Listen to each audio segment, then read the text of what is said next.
from taking these classes with people didn't know.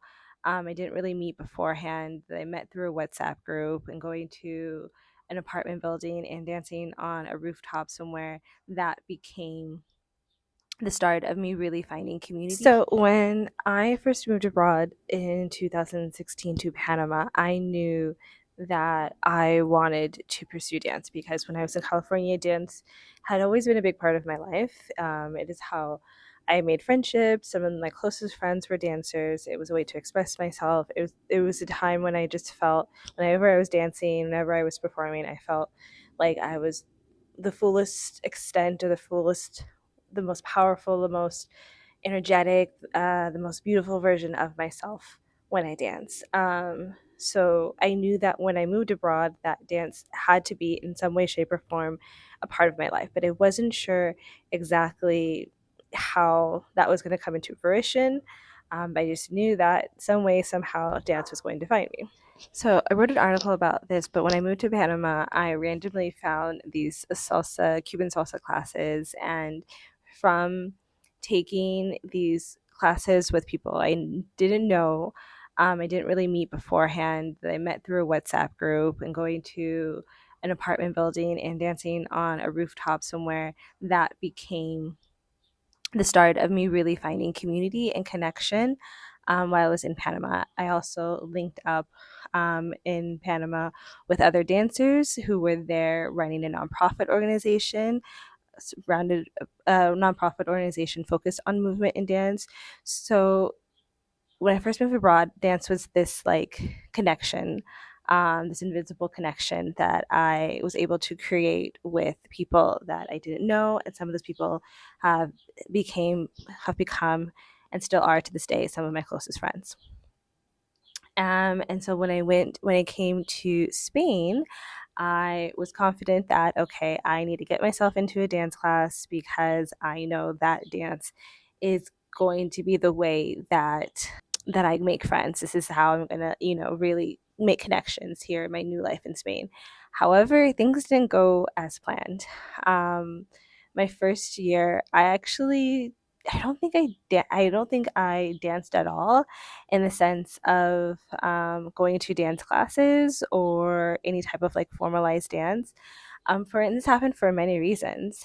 Um, One, I think the area that I was in, they had dance schools, but I remember going to, I think it was like an urban dance class.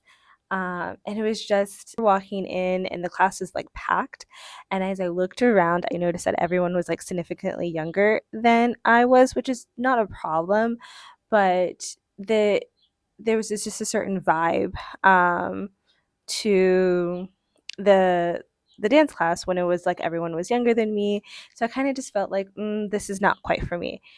And then I tried another class. I think it was a Kizumba class, and I had never really heard of Kizumba before.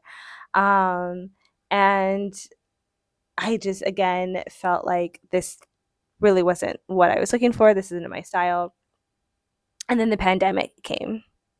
And after the pandemic, everything was closed down. So I resorted into just, dancing in my living room and watching videos of dance workouts. And that was what I did. So after the pandemic, when things started opening up a little bit, I actually moved to another part of Spain in Jaén, where I'm currently living now. And I again was really craving dance and really wanting to put myself in a dance class. So I think my first year, I found a pole studio, which is really cool. And pole dance was something that I did in California, and something I was really connected to. So I put myself in a pole dancing class here in Spain, and that was really great. Everyone was really friendly. And then around the same time, or maybe before, I can't remember, I also found an aerial silks class, which is something that I did in California as well, and that was really nice. And I remember the studio the dance studio that I would go to was about like a 30-minute walk from where I was living. So it would be nice after class. I would walk with some of the girls in my class, uh, and that was kind of a nice way to kind of meet people and connect to people. But I eventually gravitated away from both aerial and pole, even though I do hope to go back to those styles in the future. But I gravitated away from those because although I was meeting new people and although everyone was really friendly, I wanted something that kind of really helped me create community and helped me kind of have something that was more communal, something that, because aerial and pole are both kind of individual practices. You go up and you do your tricks on the pole or on the silks, and I wanted something that was just like more involved, more communal. So I found a Cuban salsa class, and that was really exciting and really intimidating because when I started, it was a small class, but I was starting with people that I didn't know. And even though I had some background in Cuban salsa, it had been a while since I practiced.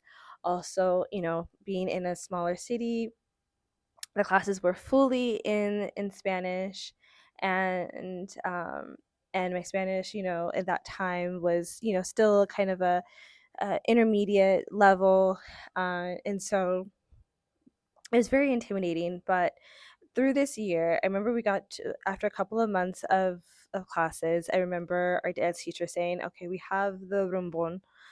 Coming. Rumbon is like a Latin dance conference, uh, and I teacher wanted to know. He's pretty much like, okay, I want to do a dance for the this conference, and so if you want to do it, you have to tell me now. And if not, then if you have to tell me now, and if you want to do it, that means the next classes are going to be dedicated to the rumbon, um, to these classes and to this conference, and we're going to start getting serious. And me being a person that loves to perform and loves dancing, I said yes. I said let's do it. um, and it was the first time I ever performed a salsa routine, because most of my salsa dancing that I learned was more for social dancing, not for performance. It was a lot of work, a lot of practices, a lot of extra rehearsals, a lot of confusing steps and words in Spanish. But it was also really great to have these, what was it, 6 or 7 months where I felt connected to people, and I was finally starting to feel that community that I was looking for. And even though there were moments when like maybe I didn't understand certain things, or there was parts of the dance that I really struggled with, I overall kind of felt very accepted in this moment, in this time of my life, with this group of people.